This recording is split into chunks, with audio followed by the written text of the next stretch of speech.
Era la primera vez que yo veía la tumba del general.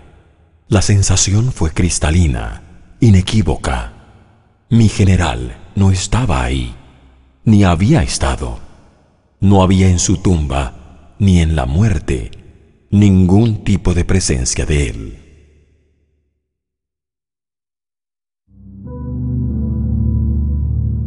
Les voy a contar algunas cosas porque sabe que uno se le olvida algunas cosas, ¿no?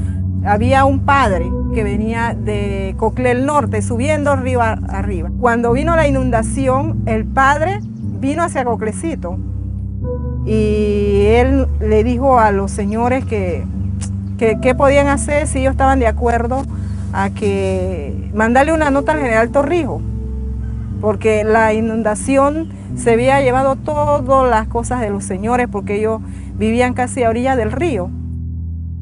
Y ahí fue donde por primera vez el general Torrijos vino a Coclecito, un 8 de agosto del 70.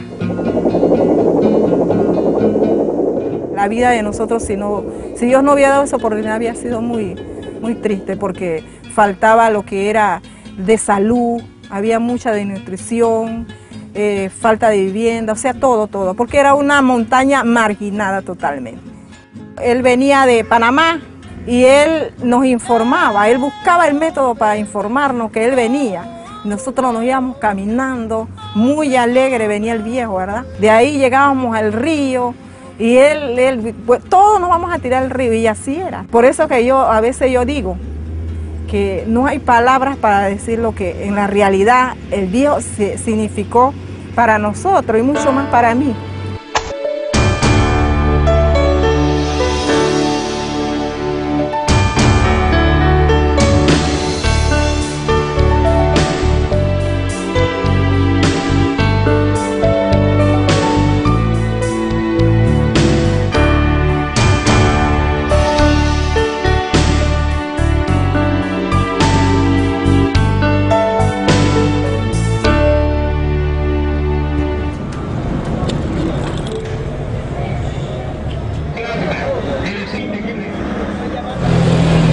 Fuimos 12 hermanos, pero como Omar era octavo y yo novena de los 12, pues tuvimos más relación.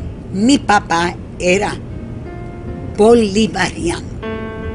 Nosotros sabíamos mucho de historia política, porque mi papá era un contador de historia. Éramos hijos de dos maestros, que Omar siempre le decía que nuestro hogar era docente y decente. El estímulo que nos daban nuestros padres para la cultura y el estudio y la religión. La vida que llevábamos, el contacto con los campesinos, el contacto con la gente muy humilde y pobre, los indígenas, las muchas necesidades que había. Creo que eso fue forjando en Omar un sentimiento de apoyo, de ayuda hacia esos sectores. Siendo alumno de la normal, escribió artículos que repartían papeles en contra de esos dueños de las azucareras, y una vez había un mitin en la normal con esos temas del trato a los obreros, y en la parte del frente hay una estatua del indio Urraca. Cuando yo voy entrando por el jardín, veo a Omar trepado y discursiando al pie de este indio berraco. Miren, yo salí despavorida porque yo sabía que los policías iban a venir a agarrarlo. ¿Qué edad tendría él? 13 o 14. Mi papá está preocupado, caramba, no van a dejar terminar a Omar su escuela por estar metido en estas cosas. Y habló con Monchi, y Monchi se entera de que hay un ofrecimiento de beca para estudios militares en El Salvador. y allí enseguida pusieron a concursar a Omar. En 1951, Omar Torrijos regresa a Panamá graduado de bachiller en Ciencias y Letras y con el título académico de oficial de infantería.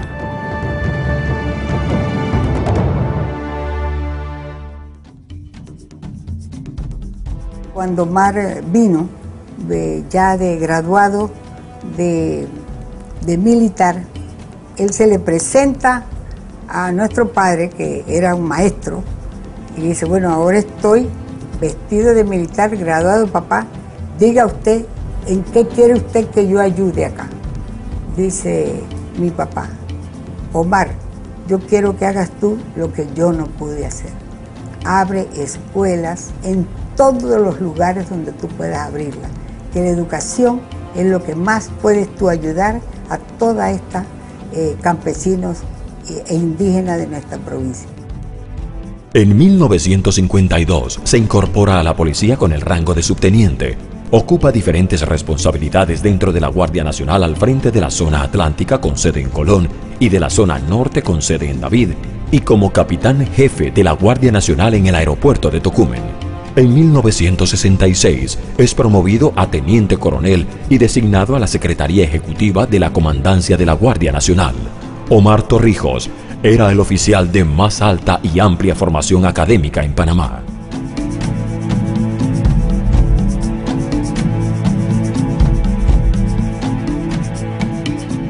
El 11 de octubre de 1968, tras unos torneos electorales que dividieron al país y que dejaron al descubierto el descrédito de la casta política nacional, un golpe de Estado encabezado por mandos medios de la Guardia Nacional derroca al presidente Dr. Arnulfo Arias, elegido 11 días antes.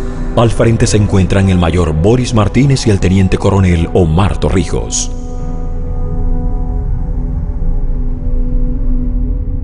Para diciembre de 1969, y aprovechando un viaje que realiza el ya entonces general Omar Torrijos a México, el resto de los golpistas intentan sacarlo del camino.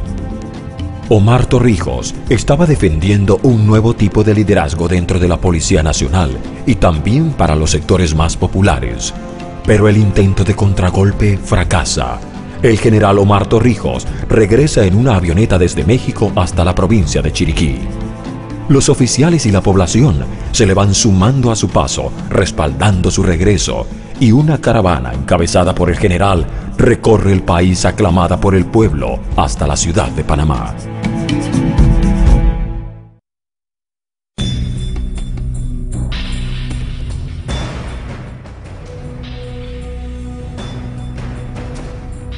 Yo trabajaba en un banco privado y un día se me acercó un amigo que era un amigo mío que era ministro y me dijo que si consideraría la posibilidad de aceptarle un puesto a Omar. Él me llama y me invita a participar en el gobierno y yo acepto ser director general de Planificación y Administración en la Presidencia. Yo había escuchado y conocía a Torrijos por las noticias, pero nunca lo había visto personalmente, hasta que me tocó verlo en la cárcel de Colón. La oferta que me hicieron fue que aceptara la gerencia de la Caja de Ahorro. Pertenecía a la primera organización campesina. Eso hizo que desde muy temprano ya fuese señalado, ¿no?, como un agitador. Y eso me llevó a la cárcel. Después Torrijos incorpora a todos unos grupos de tradición más popular e inclusive de tradición de izquierda, porque ellos tenían banderas de reivindicación con las cuales Torrijos estaba de acuerdo. Y jamás Torrijos me dijo, quita a ese tipo, vota a este, no pongas a este, nombra a este. Sería deshonesto en decir que eso fue así. Recuerdo, fui el último de todos los presos políticos que tuve que hablar con el Torrijos. Me pregunta que por qué yo estaba preso. Le contesté en un tono muy fuerte, yo diría rayando en lo grosero, en el que yo le decía, yo estoy preso aquí, por defender la tierra de los campesinos, o yo, por eso yo estoy preso aquí. Dice, no, espérate, ya vas a salir, no hay problema. ¡Libertad! ¡Libertad! ¡Libertad! ¡Soberanía! ¡Soberanía! ¡Soberanía! ¡Oh, muerte! ¡Oh, muerte! En tiempos anteriores la única comunicación que teníamos con el pueblo era aquella de la piedra por parte del pueblo y la bomba lacrimógena por parte de la guardia. A raíz de esto, pues, la guardia ha tomado una nueva mentalidad. El general, conductor ahora de las tropas, tiene la idea de formar un guardia con una mentalidad muy distinta a la que se formaba en otros tiempos. Ahora la guardia está al servicio del pueblo. Este fusil que el muchacho tiene en la mano está al servicio del pueblo y es del pueblo. Todos somos pueblo ahora mismo. ¡Soberanía! ¡Soberanía! ¡Oh, muerte! ¡Oh, muerte! ¡Uno! ¡Dos! ¡Tres! ¡Cuatro! ¡Cuatro! Se encontraba en Panamá. Torrijos cambia la cara del gobierno en este país. Ya no eran los mismos apellidos que se conocieron durante todo el siglo XX. Entonces ya comienzan a incorporarse apellidos nuevos de gente que viene del Chorrillo, que viene de Santana, que viene de Río Abajo, que viene de Curundú. Y ya desde ese momento el país no fue el mismo.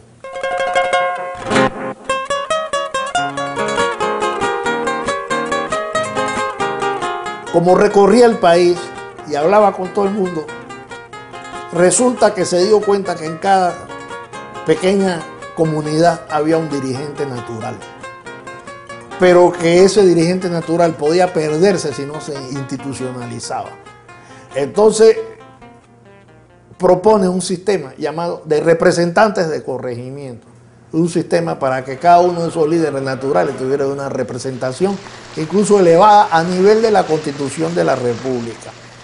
Ese sistema todavía permanece, porque es un sistema de vocería comunitaria, que Torrijos fue el que lo inventó, igual que inventó la necesidad de hacer los presupuestos de abajo hacia arriba, con consulta permanente con la gente en las comunidades. Él se sentía realizado hablando con el pueblo, conversando con el pueblo, tratando con los campesinos de Panamá, abriendo puertas para que entraran al desarrollo. En el fondo era un hombre muy humano, tenía buen sentido político, muy sagaz y también la profunda conciencia social. Es necesario aclarar el rumbo de este proceso y a darlo todo por eso, así desprendidamente, para alcanzar dignamente las ventajas del progreso.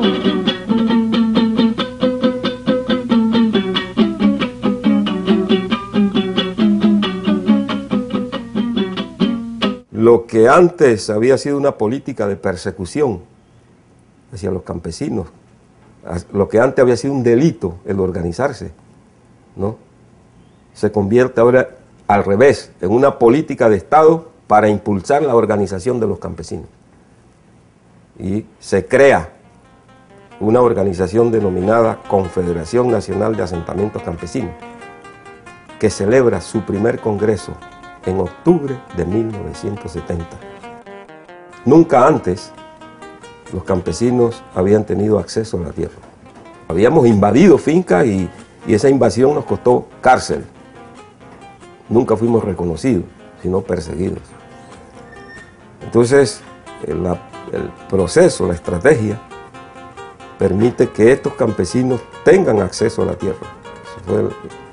Y la institución que marcó el paso, apoyado de manera directa por el general Torrijos, fue la reforma agraria.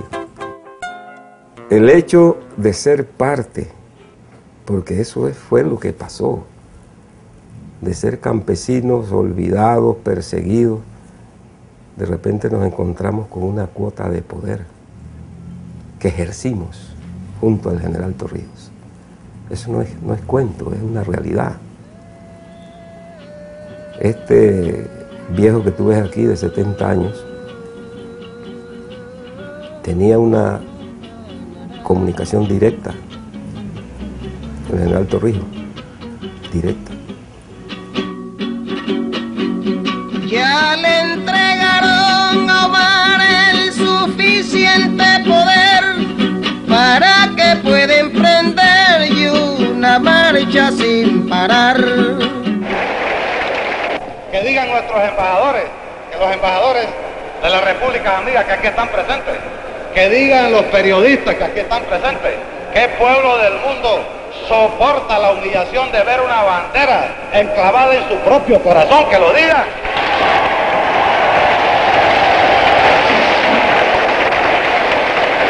Yo sé, pueblo panameño, que estamos llegando a nuestro límite de paciencia.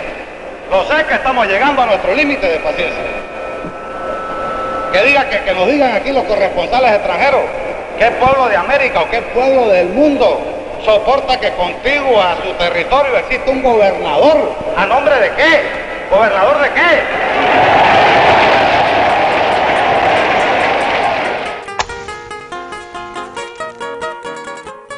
Al conformar un país distinto, con un nuevo esquema de Estado y una participación integral de todos los ciudadanos, Omar Torrijos le da una nueva personalidad y un nuevo temperamento a Panamá. Es entonces en el apoyo del pueblo a su labor donde encuentra la fortaleza moral y política para emprender la tarea más importante, recuperar la zona del canal y consolidar la soberanía.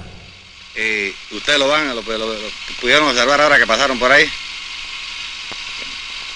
A pesar de que fueron invitados por nuestro gobierno, yo no les hubiera podido garantizar que ustedes en esas 10 millas que pasaron bajo jurisdicción de ellos no se buscaran un problema y no amanecieran mañana en una corte de Luisiana, allá donde están los tribunales de apelación. Así que eso es duro, fíjense lo duro que es. Uno no puede garantizarle a un padre de familia que salga para el trabajo y que no amanezca en una cárcel de un país extranjero, ¿no? Es el único país del mundo que limita por 5 puntos cardinales, más son 4. Al norte, que hay ahí en el centro. Eso es duro, le digo. Y en el centro ahí está la cerca, ahí están los misterios.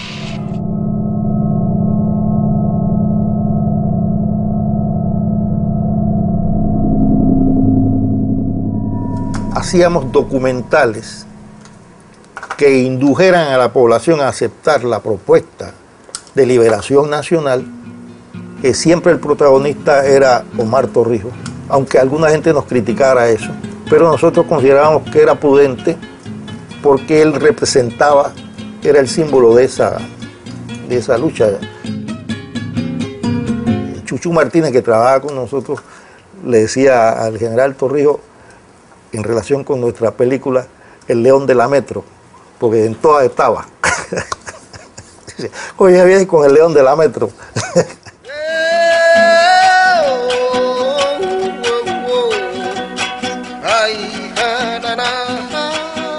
Una de las cosas que más me impactó a mí, y que fue una de las cosas que más me hizo a mí pensar que estaba frente a un hombre honesto, es la vez que lloró y nos obligó a llorar a todos. Y fue hablando de la lucha contra el imperio.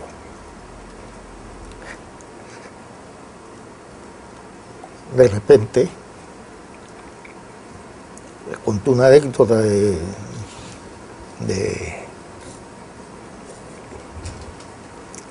cuando era niño, o cuando él iba con su hijo, y el hijo le preguntó que qué hacía esa bandera atravesando al lado de la... ¿Qué hacía esa bandera en territorio? Le enseñó la bandera de Estados Unidos. Y él dice que no pudo contener la rabia y lloró, ¿no? Y ese día él lloró allí con nosotros. A mí se me salieron las lágrimas, ¿no? Y, coño, los hombres no lloran, ¿eh? Y ese día lloramos. Eso me indicó a mí que el hombre estaba actuando con sinceridad. Que toda la patria cante la jornada magistral de la lucha desigual de aquella noche de enero y que grite el pueblo entero que se vayan del canal.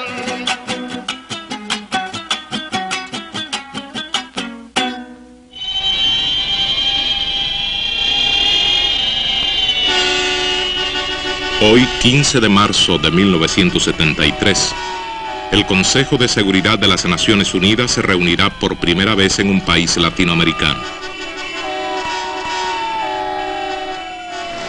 Que invite al recinto al jefe de gobierno de Panamá, general Omar Torrijos, quien hará uso de la palabra a nombre del gobierno nacional. Nuestros cementerios de lucha rebelde están llenas de panameños convertidos en una cruz porque pelearon por el derecho a que la patria decidiera por sí misma su propia norma de conducta, sin injerencias extrañas. Las 13 manos de la dignidad mundial.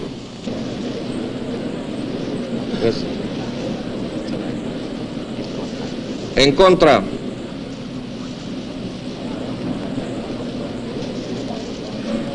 Atenciones.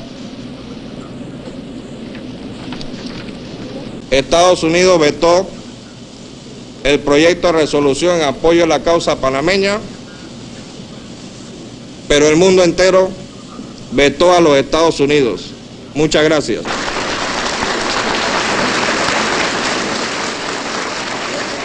El hombre fue suficientemente hábil como para darse cuenta que la solución del problema panameño pasaba por internacionalizarlo, de tal manera que en vez de ser solo la religión de Panamá, el canal se convirtiera en la religión de América y del mundo. Torrijos habló con gente de derecha, con gente de centro, con gente de izquierda, habló hasta con el Papa. Al Papa lo convenció de que había que apoyar a Panamá. Entonces hubo un caleidoscopio ideológico, todos coincidentes en que el problema de Panamá había que resolverlo. Si se hubiera quedado el asunto en términos bilaterales entre Estados Unidos y Panamá, todavía estuviéramos negociando. Torrijos creía que el tema del canal era un asunto demasiado serio para dejarlo en manos de un ministro de Relaciones Exteriores, incluso para dejarlo en manos de él. Entonces por eso a él le interesaba mucho integrar un equipo. De ese equipo pertenecían gente de distintos sectores. ¿Quién nombra de jefe del coordinador del equipo negociador? A Rómulo Escobar Betancourt. Pero Rómulo Escobar Betancourt no deja la rectoría de la Universidad de Panamá. Aristide Royo era miembro del equipo negociador, siguió siendo ministro de Educación. Yo era ministro de Trabajo y seguí siendo ministro de Trabajo. Y una de las virtudes de Torrijos era saber orquestar a un grupo que lo apoyaba. Él sabía dónde estaban las fortalezas de cada cual y las sabía incorporar al proceso negociador para lograr los resultados. Cuando fracasen todas las esperanzas de sacar ese enclave colonial de ahí, Omar Torrijos vendrá a esta misma plaza y le dice: señores, fracasamos, vamos hacia adelante, porque Omar Torrijos no es héroe con sangre ajena. Omar Torrijos los va a acompañar a ustedes, y los 6.000 fusiles de la Guardia está para defender la integridad, la dignidad que ya este pueblo, señores.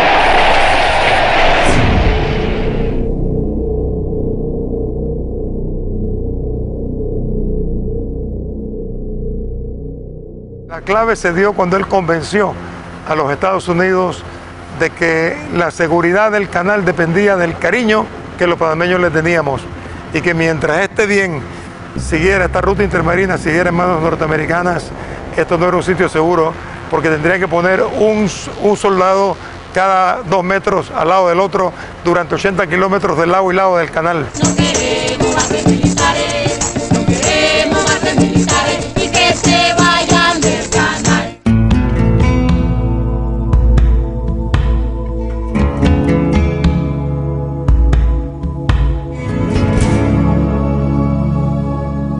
Si te soy honesto, no.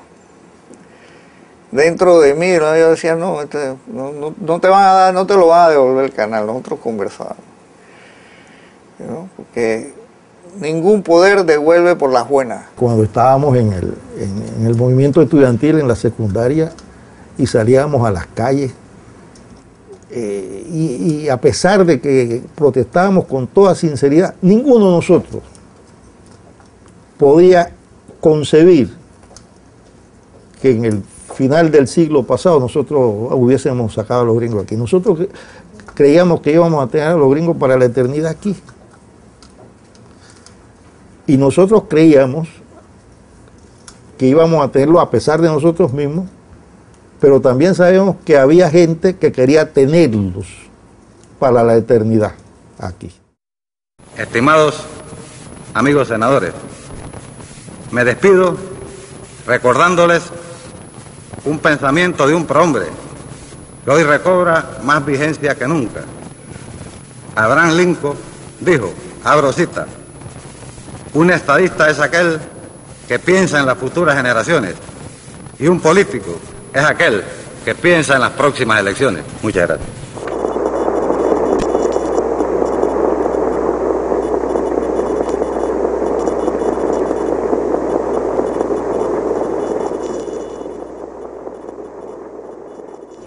I dealt with many leaders around the world when I was president. I never had a relationship with any leader that was better than mine with Omar Torrijos. He was a man of a great foresight. He was a man of personal courage. He was a man of integrity. And he was a man who overcame extreme difficulties to achieve a great goal. And I've always been thankful to Omar Torrijos, the contribution that he made to the United States of America. And I've always been grateful that he gave me a chance to participate in the achievement for which he deserves credit.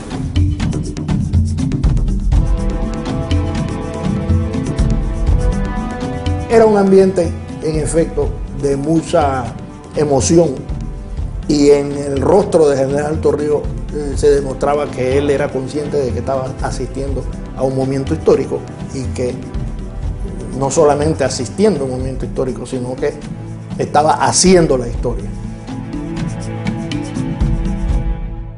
Y le voy a decir que yo creo que más emotivo fue cuando al día siguiente, que hubo una concentración en la Plaza 5 de Mayo, yo vi el rostro del General Torrijos mucho más cargado de emoción en ese momento, cuando vio a gran cantidad del pueblo panameño reunido en la 5 de Mayo, y desde el avión se veía la plaza llena esperándolo, y el avión dio varias vueltas. En ese momento yo le vi que él le resultaba muy difícil contener el desbordamiento de las emociones, quizás un poco más que en la propia firma del Tratado del Canal. Siempre de pie y nunca de rodillas, ese es el grito de nuestra libertad. Hay que defender la soberanía, porque es nuestro el canal de Panamá. Panamá está soberana en la zona del canal. Soberanía reclama, eso es lo justo y cabal. Hay muchos problemas internos que resolver, pero hoy no podemos hablar porque hay visitas. Hay visitas, y cuando hay visitas de tanta jerarquía, no podemos mencionar los problemitos, pero eso no quiere decir que no los mencionemos después, ¿no?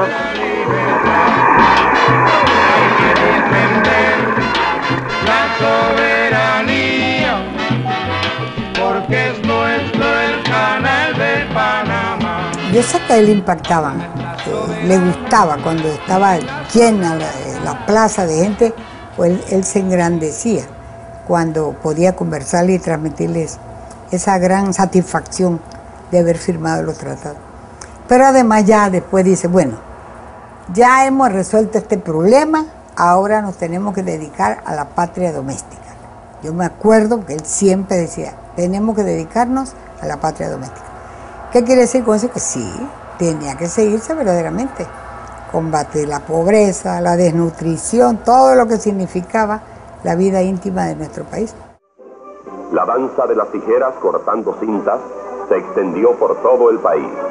Carreteras, caminos, puentes por doquiera. Solo en raras ocasiones participa el general en estos actos de inauguración. Para él, este ya es un problema resuelto. Lo que le preocupa es el próximo.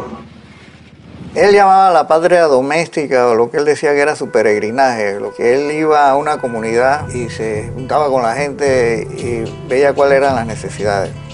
Entonces él usó términos como telefonizar el país, como electrizarlo, como llevarle agua a todas las comunidades, entonces escuelizar el país, decía. Hicieron programas para la agricultura, para la pesca, para la ganadería, para la pequeña industria, para que el individuo fuera dueño de su negocio, de su trabajo. Y en la Caja de Ahorro se hicieron préstamos hipotecarios a barriadas de escasos recursos. Él se esforzó por desarrollar una verdadera clase media. Torrijos implementó un programa de estudios y de becas para profesionalizar a los jóvenes que tenían capacidad, que no tenían oportunidades de estudiar. Fue formando profesionales y le fue cambiando el rumbo de la nación. Abrió escuelas en todos los corregimientos, abrió escuelas en todos los distritos y abrió universidades en todas las provincias. Digo, has cumplido con lo que mi papá te dice, he cumplido.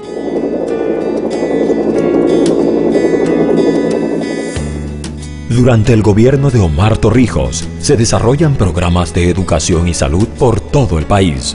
Se garantizan para el Estado los servicios públicos de agua, luz, teléfono y se desarrollan políticas para masificar el deporte, la cultura y estrategias inclusivas para los sectores hasta ahora más retraídos de la sociedad. Se establece desde Coclecito un proyecto de desarrollo para toda la costa atlántica. Se incentiva la producción nacional, industrial y agraria, creando hidroeléctricas, ingenios azucareros. Se desarrolla el comercio, el sector marino y portuario, y se abre el país a la inversión bancaria con la creación en 1970 del Centro Bancario Internacional. Un día me llama a mi casa, como a las 5 de la mañana. Baby, ¿estás despierta? Sí, cómo no. Tú puedes venir acá. Los líderes obreros de Puerto Armuelles y de Bocas del Toro le habían pedido actividad artística y él se quedó, pero admirado, y me dice, ¿tú crees que tú puedes hacerles un programa anual para que vayan grupos artísticos de acá allá a hacer varias presentaciones? Digo, sí podemos. Pero cuando tú le das más importancia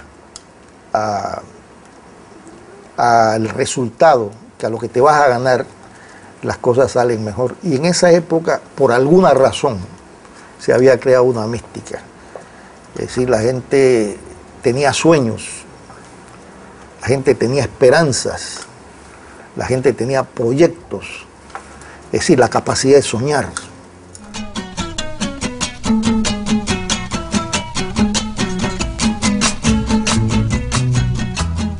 Muy llano, muy campesino, muy ajeno a cualquier sofisticación, ¿no? Tenía una gran dimensión humana y una gran capacidad para comprender las aspiraciones, las preocupaciones,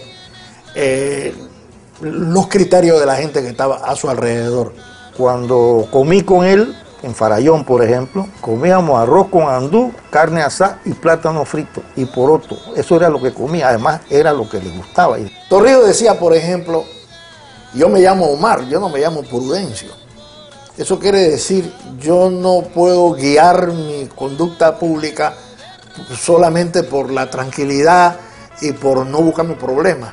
Al contrario, todo dirigente significativo y gigante es el que precisamente se busca problemas, el que no niega los retos, el que se incorpora a una lucha en la cual a lo mejor ni siquiera está seguro de cuál va a ser el resultado. Se arriesga. Mire, un viaje que él nos contó que hizo, creo que fue a Libia. Él se dio cuenta que Gaddafi estaba reterichero para abrir las universidades a las mujeres. Y Omar le dijo, hombre, abre esa universidad para que vayan todos los jóvenes que... Dice, no, en mi país van muchos. La universidad se ha abierto popular, para que todo el mundo pueda ir, hombres y mujeres. Y él le dijo, Loto le dijo, pero si tú educas a todos, si tú los empujas a educación, te van a tumbar. Eso te van a tumbar. Y dice, bueno, me tumbará el talento. Levántate, muchacho, que está amaneciendo. Levántate, muchacho, que llegó la madrugada. Levántate, muchacho, que llegó la madrugada.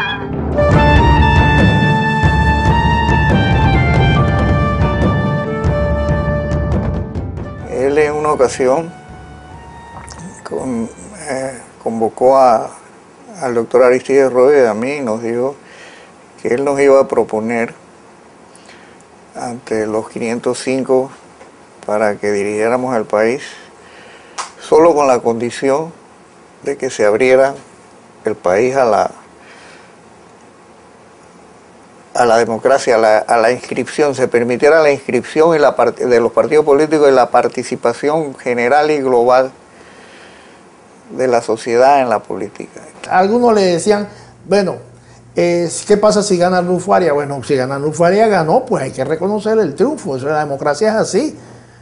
Pero él no se veía protagonizando eso ni siendo candidato. Él decía, ya yo cumplí, ahora encárguense ustedes. Yo creo que había encontrado un papel distinto que jugar en esta sociedad, pero también él tenía conciencia de que podía influir en el resto del continente.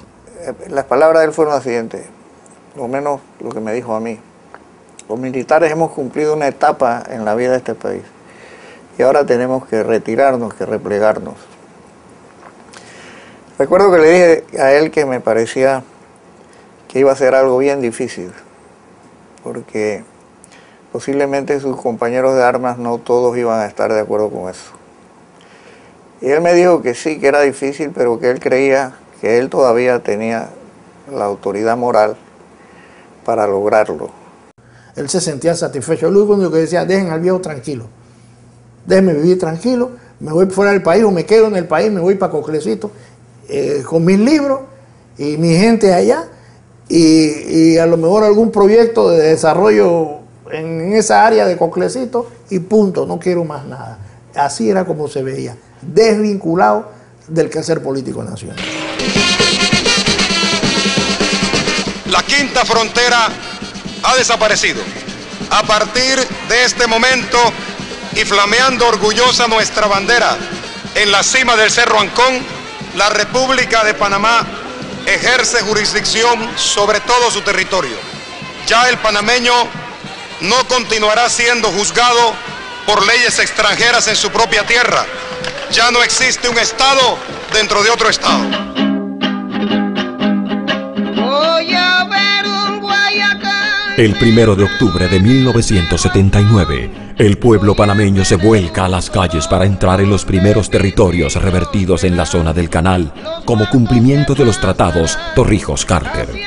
El general Omar Torrijos, protagonista de esta épica conquista, no asiste a la ceremonia.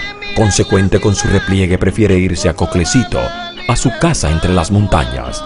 Su pueblo esperaba victorioso en la zona del canal, y Omar entraba por derecho propio en la historia. que él se la pasaba trabajando, ¿no? Yo recuerdo una vez que fuimos a Boca y ya era jefe de Estado. Y me dice, ¿tú cumpliste en estos días? Y yo, sí, te felicito. Y seguimos caminando. No era, de verdad, nosotros no, por lo menos en mi caso, yo no esperaba mucho. Digo, y yo sé que mis hermanos tampoco a nivel de cosas, de regalos y ese tipo de cosas. Yo no sé si la expresión era un militar soft. Porque yo nunca lo vi a él castigando, ¿no? Tú sabes, que piensa la gente que un militar es un tipo que te pone a marchar todos los días en tu casa. No, yo nunca, tú sabes. Él nunca me pegó. Mi papá nunca me puso la mano encima. Mi papá nada más tenía que mirarme. Y de ahí él no decía, yo no voy a estar aquí toda la vida. O trabaja o estudia. Yo no voy a dejar plata. Sí. A la gente no la engaña, ¿sí? A la gente no la engaña. El tipo estaba muy comprometido con lo que hacía. Y entonces,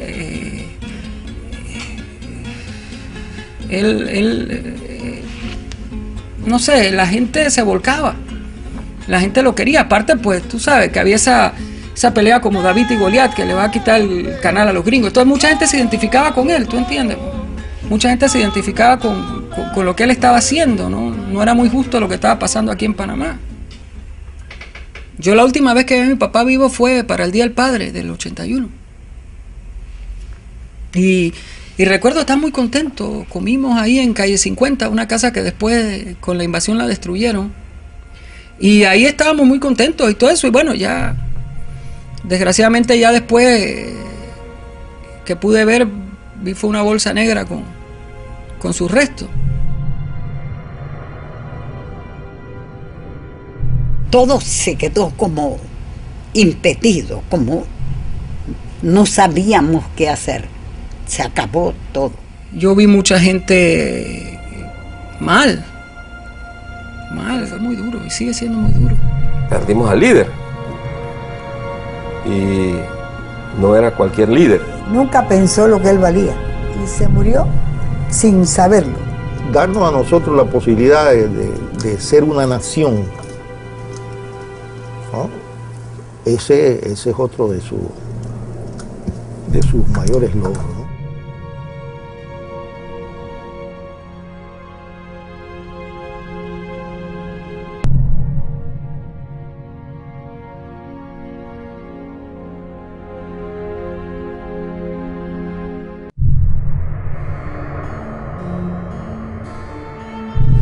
Murió sin recular.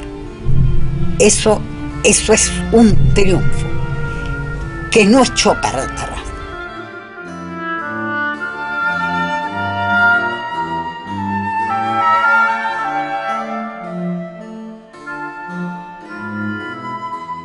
La memoria de Torrijos todavía permanece. Todavía hay grandes corrientes nacionales que se orientan y se inspiran en el pensamiento y en las realizaciones de Omar Torrijos.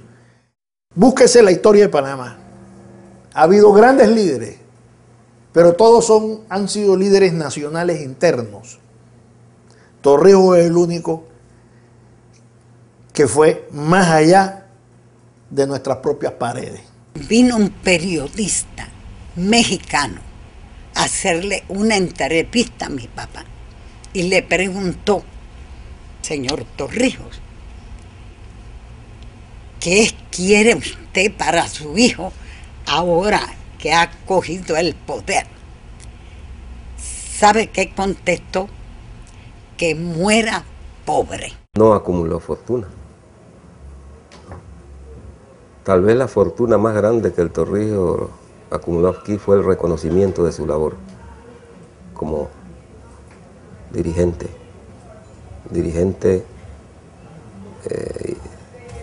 que culminó una tarea, la más importante tarea del país. Eso es lo que Torrijos nos heredó y eso es lo que el pueblo reconoce.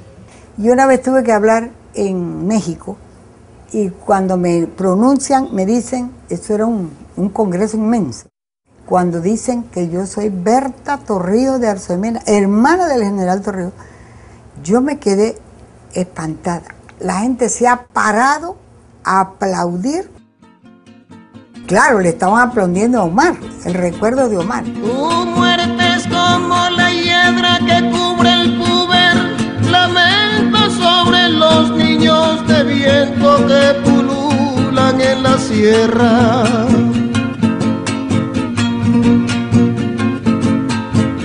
Para tus niños de piedra y es la patria que soñaste de cuando la cabalgaste, hombre de tierra y semilla, de pie nunca de rodilla, lema de nuestro estandarte.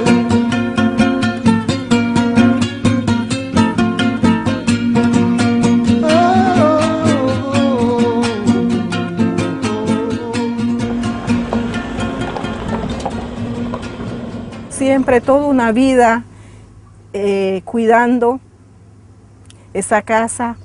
Han habido momentos que he tenido que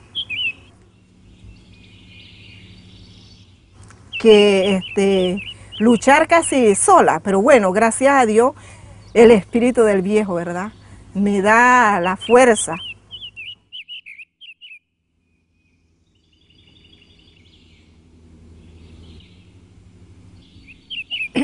Para seguir adelante, cuidar esa casa. Siempre he estado allí, las visitas vienen, yo las atiendo, les explico. Después que el general murió, vinieron y nos dijeron de que teníamos que irnos obligatoriamente a la policía, porque si no nos íbamos a quedar sin trabajo. Después, para la invasión, fue que ya dieron la orden que la casa tenía que permanecer cerrada.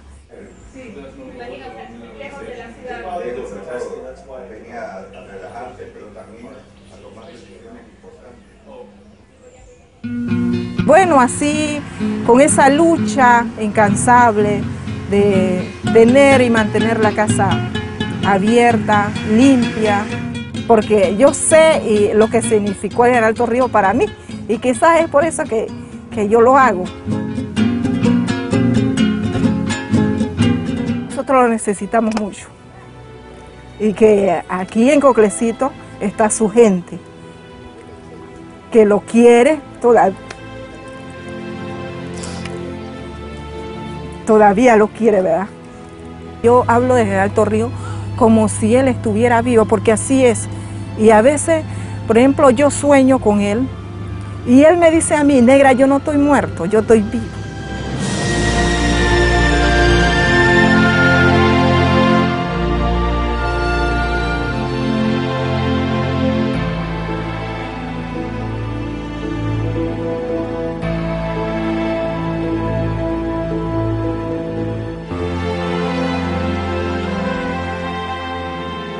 El 31 de julio de 1981, el avión del general se estrelló contra el Cerro Marta cuando viajaba hacia Coclecito. 30 años después, aunque Panamá se coloca como la economía más pujante de América Latina, más del 40% de la población vive en la pobreza y el 10% vive en extrema pobreza. Inseguridad, educación deficiente, salud que ya no es igual para todos, injusticia social. ¿Quiénes sueñan con un mejor Panamá? Aún nos preguntamos, ¿dónde está el general? ¿Dónde quedó la línea del general? Y seguimos buscando al general. ¡Mi general! ¡Mi general! ¡Tú no has muerto!